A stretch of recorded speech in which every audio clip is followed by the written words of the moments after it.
വിഷുവിനൊന്ന് variety ആയിട്ട് ഉണ്ടാക്കിയെടുക്കാൻ പറ്റുന്ന നല്ല ടേസ്റ്റി ആയിട്ടുള്ള ക്യാരറ്റ് സേമിയ പായസത്തിൻ്റെ റെസിപ്പി നോക്കാം. തയ്യാറാക്കിയെടുക്കാൻ വേണ്ടി 4 മീഡിയം സൈസുള്ള ക്യാരറ്റിൽ 3 ക്ലീൻ ചെയ്ത് കട്ട് ചെയ്തെടുത്ത് കുക്കറിലേക്ക് അങ്ങ് ഇട്ട് കൊടുക്കാം. അതിൻ്റെ കൂടെ ഒരു 4 ഏലക്കായും 2 ടീസ്പൂണോളം പഞ്ചസാരയും അരക്കപ്പോളം വെള്ളം കൂടി ഒഴിച്ച് കൊടുത്ത് 2 വിസിലിൽ അതൊന്ന് കുക്ക് ചെയ്തെടുക്കാം. ഒരു ക്യാരറ്റിനെ ഇതുപോലെ ഒന്ന് ഗ്രേറ്റ് ചെയ്ത് മാറ്റി വെച്ചിട്ടുണ്ട്. ഇനി ഒരു പാനിലേക്ക് 2 ടീസ്പൂണോളം കസ്റ്റാർഡ് പൗഡർ ഇട്ട് കൊടുക്കുക. അതിലേക്ക് അരക്കപ്പോളം പാൽ ഒഴിച്ച് നന്നായിട്ട് മിക്സ് ചെയ്ത് കൊടുത്തതിന് ശേഷം അരക്കപ്പോളം കൂടി ഒഴിച്ച് കൊടുക്കാം. പിന്നെ അതിലേക്ക് 1/4 കപ്പോളം പഞ്ചസാരയും കൂടി ഒഴിച്ച് കൊടുത്ത് സ്റ്റൗവിൽ വെച്ച് ഒരു മീഡിയം ഫ്ലെയിമിൽ വെച്ച് നന്നായിട്ട് ഇതൊന്ന് കുറുക്കിയിട്ടെടുക്കുക. ഇതുപോലെ ഇനി ഒരു ടീസ്പൂണോളം നെയ്യ് വെച്ച് ചൂടായ പാനിലേക്ക് നേരത്തെ ഗ്രേറ്റ് ചെയ്ത് വെച്ചിട്ടുള്ള ക്യാരറ്റ് ഇട്ട് കൊടുത്തിട്ട് നന്നായിട്ട് ഒന്ന് റോസ്റ്റ് ചെയ്തിട്ട് അങ്ങ് കോരിയെടുക്കുക. അതിൻ്റെ വെള്ളമൊക്കെ ഒന്ന് പോകുന്ന വരെ റോസ്റ്റ് ചെയ്താൽ മതി. ഇനി അതിലേക്ക് ഒരു ടീസ്പൂണോളം നെയ്യ് വെച്ചിട്ട് അരക്കപ്പോളം സേമിയ ഇതുപോലെ ഒന്ന് കട്ട് ചെയ്തെടുത്തിട്ടില്ല കേട്ടോ. അതങ്ങ് ഇട്ട് കൊടുത്തിട്ട് നന്നായിട്ട് റോസ്റ്റ് ചെയ്ത് അതങ്ങ് കോരി മാറ്റി വെക്കാം. ഇനി ആ പാനിലേക്ക് 1/2 കപ്പോളം പാലും 1/2 കപ്പോളം വെള്ളം കൂടി ഒഴിച്ച് ഒന്ന് തിളക്കാനായിട്ട് മാറ്റി വെക്കാം. അപ്പോഴേക്ക് മിക്സിയുടെ ജാറിലേക്ക് നേരത്തെ അടിച്ച് വെച്ചിട്ടുള്ള ക്യാരറ്റും അതുപോലെ തന്നെ ആ കസ്റ്റാർഡ് മിക്സും കൂടി ഒഴിച്ച് കൊടുക്കുക. അതിൻ്റെ കൂടെ 1/2 കപ്പോളം പാലും കൂടി ഒഴിച്ച് കൊടുത്ത് നന്നായിട്ട് അടിച്ച്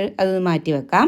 തിളച്ച് വന്നാൽ സേമിയും അതുപോലെ തന്നെ ക്യാരറ്റ് റോസ്റ്റ് ചെയ്തും കൂടി ഇട്ട് കൊടുത്ത് ഒന്നങ്ങ് കുക്ക് ചെയ്തെടുത്തതിന് ശേഷം അതിലേക്ക് 2 ടീസ്പൂണോളം പഞ്ചസാരയും നേരത്തെ അടിച്ച് വെച്ച കസ്റ്റാർഡിൻ്റെയും ക്യാരറ്റിൻ്റെയും മിക്സും കൂടി അതിലേക്ക് ഒഴിച്ച് കൊടുക്കുക. എന്നിട്ട് കുറച്ച് ടൈം അതൊന്ന് കുക്ക് ചെയ്തെടുക്കാം. ഇനി ലാസ്റ്റായിട്ട് 1/4 കപ്പോളം കണ്ടൻസ് മിൽക്കും 1/4 ടീസ്പൂണോളം ഉപ്പും കൂടി ഇട്ട് കൊടുത്ത് നന്നായിട്ട് മിക്സ് ചെയ്ത് കൊടുത്ത് ഫ്ലെയിം ഓഫ് ചെയ്യാം. പിന്നെ നെയ്യിൽ വറുത്തെടുത്തിട്ടുള്ള ക്യാഷും ഉണക്കമുന്തിരിയും കൂടി അതിലേക്ക് ഇട്ട് കൊടുത്ത് മിക്സ് ചെയ്ത് കൊടുക്കാം. അപ്പോൾ അത് ടേസ്റ്റി ആയിട്ടുള്ള പായസം റെഡി ആയിട്ട് വന്നിട്ടുണ്ട്. അപ്പോൾ ഇതുപോലെ വെറൈറ്റി റെസിപ്പീസ് ആയിട്ട് നമ്മൾ പേജ് ഫോളോ ചെയ്യാൻ മറക്കരുത്. അപ്പോൾ ബൈ ഫ്രം റെസിപ്പീസ് കിച്ചൺ.